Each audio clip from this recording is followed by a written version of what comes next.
What's up guys, I've made it back, so let's pack. By no means is this a get ready with me, this is an after the fact of my 1 month trip in Southeast Asia and what I did use along that journey. Now, this is not a gear channel and will never be.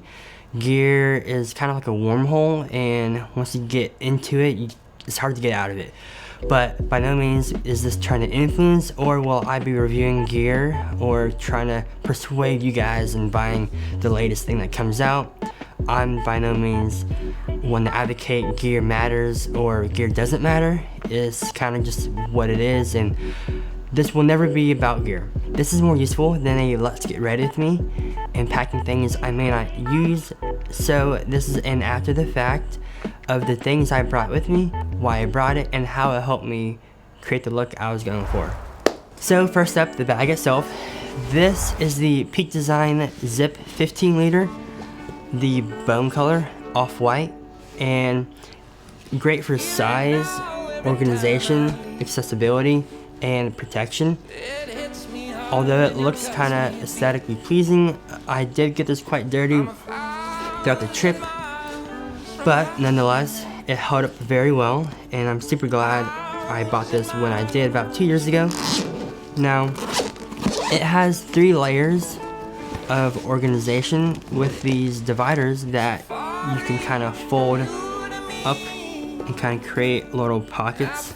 Although this is a camera backpack, you can kind of deck this out into an everyday or even like a school backpack, and you're able to take these dividers out via Velcro. And what I did for the majority of my trip was have 3 layers of useful gear that I would always carry with me. In this bottom shelf, I'd have like a lens on this cubbyhole, a film camera on the other side of it, and then my drone up top. And I'll show you guys how that all looks once we go through those items. But on the back part, there's a slot for your laptop and tablet, as well as 2 pockets right here for batteries or cards or lipstick, chapstick, pens, passport, you name it. It can kind of fit whatever phone, sunglasses, keys in here. I usually carried my MagSafe battery charger for my phone, hand sanitizer, sunscreen, sunglasses, batteries, SD cards. Yeah, overall a great bag to use whenever you're traveling for fun or even for work. Sometimes I'll usually carry this as my lighter setup. I do have a larger bag that carries most of all my gear that I need, but in the instance of staying lightweight and minimal, I'll carry this bag with me. Next up, we have lenses, and the first lens I brought with me was the 70-200 Mark II. This updated lightweight version was great for compression, portability, and having that reach when I couldn't really walk any closer to the subject. As far as zoom lenses, this is the only zoom I brought with me, and as you'll notice, I brought G Masters with me because 1, the quality is excellent, the durability is phenomenal, and overall the speed, size, weight fit what I was looking for. As someone who's on the go 24/7, having a lightweight and capable setup is the go-to. Now, Sony makes great glass, great lightweight, super fast glass that rivals any competitor out there, and that's why I have Sony glass. Now, eventually I'll get into anamorphics and that realm, but for now, this kit I'm building out is Sony glass that can do both photo and video because I enjoy both. And when I'm traveling for work or for fun, having an image that I can break down if I need to is a lot easier than having an image that I have to build up. So starting off clean is a lot easier than trying to make something clean from something that's not as clinical. The next lenses I brought with me were the 20mm 1.8 and the 50mm 1.4. These 2 lenses were interchangeable between my camera. I chose primes because I wanted that fast aperture, and I wanted to challenge myself between two focal lengths in the scenarios I was in to be intentional with what I was shooting. So first up, we have the 20mm. This wide angle lens was on my camera for the majority of the time. From landscapes to vlogging to photography, this kind of did it all. And having that fast 1.8 aperture allowed me to shoot in low light situations. But as far as a great combo, the 20 and the 50mm are perfect. I went with the 20 instead of the 24 because I have the 24-70 that fit that focal length and wanted that same kind of fast aperture.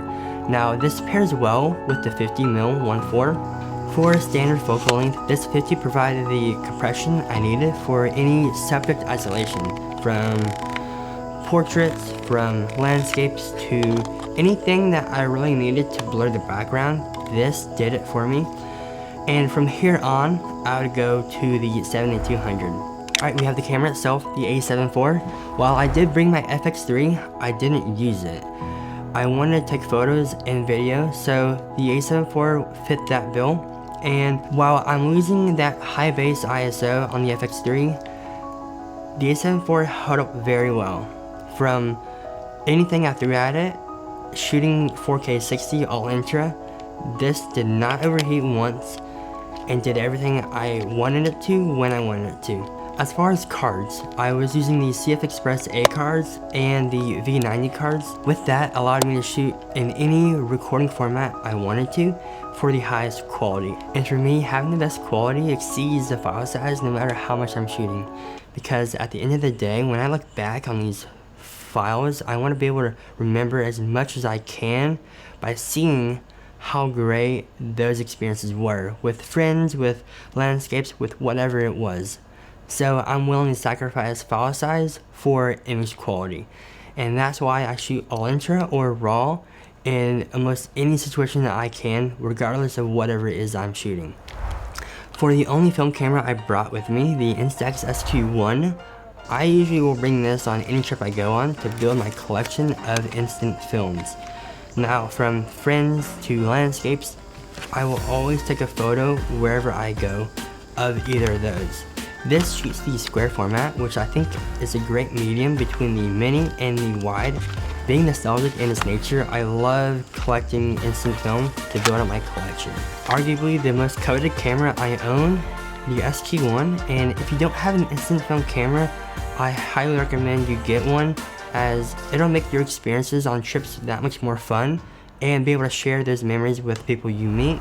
The last camera I brought with me is the Mavic 3 Classic.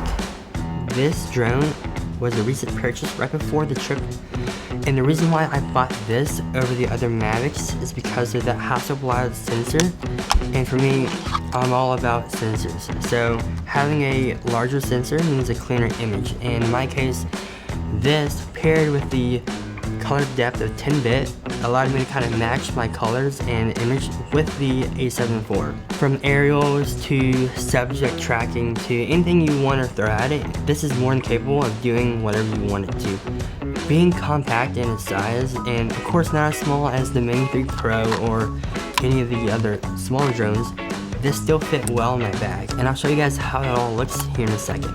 I think a drone is almost a necessity whenever you go on a trip, because seeing in a different perspective and a different viewpoint allows you to really take in the moment and take in those memories you capture. Whether it's the Mavic 3 or the Mavic Air or the Mavic Minis, any of these drones will be more than enough to capture what you're looking for. But as far as someone who's really invested in quality of image, the Mavic 3 was that choice. Paired with the Mavic 3 is the RC controller with the screen built in, and for someone who's all about speed and accessibility, this controller is almost a must whenever you buy your Mavic. So, not having to fiddle with your phone, this controller lets you shoot and get the drone up in the air as soon as possible, with the added benefit to record internally in the controller itself. And these two as a pair are a great combo for any situation you throw at it. So let's pack my bag with the gear I just explained. First up, the 70-200 fit nicely on the bottom level, the bottom shelf of the bag there itself, just like that. Next up, on this cubby hole right here, was the 50mm 1.4, and this little guy kind of fit nicely right in there, just like that. On the other side of the 50, we had the Instax SQ1, and that fit on the side right like this, in that slot there. So, as you can see, on the other side of the 50, we have the Instax on that middle level there. And with it zipped up, we have enough room on the top level to fit the Mavic 3 face down on the top shelf, and the Mavic 3 Classic right on top, just like that. It fits perfectly on the top level with enough room to fit a towel or your clothes if you're on the beach or wherever you're going. After that, I had my tripod on this side and then a water bottle on this side. And for mics, I had the Sony ECM B1 on the A7 IV. But that wraps it up for Let's Pack With Me. This is the gear that I brought with me on my 1 month trip. My daily bag that I would carry with me 24/7. It has everything I need it to, from the drone to the lenses to the film camera. It kind of carries what I need it to in this small, lightweight bag. I will mention it has a luggage pass-through, so if you're carrying a suitcase, this will fit nicely right in there. But let's say you're not a professional and don't have this much gear you want to bring with you and have to lug around. So, for my recommendations of hobbyists or enthusiasts looking to capture fun, high-quality imagery, my first camera I recommend is a disposable film camera. And these can be bought at your local Walmart or Target. From the Kodak to the Fujifilm, this is a reusable film camera, so unlike a disposable where you throw it away and one is all you get, you're able to buy the film stock itself and reload it in here. The next camera I recommend is the Instax Mini. These film sizes are a little smaller than my SQ1, so this allows you to fit it in smaller bags and being a lighter weight camera itself. Of course, we all have our phones on us, so a phone is highly recommended for taking photos and video of wherever you go. If you wanted something more of a camera rather than your phone, from the Sony ZV line or the Canon G7 line, any of those fixed lenses will do what you're looking for in creating high quality imagery. That wraps it up. Thank you so much for watching, and if you have any questions of the gear I brought with me while I used it, or if you have gear that you love, I would love to hear about it in the comments below. Thanks again, and I will see you guys very soon.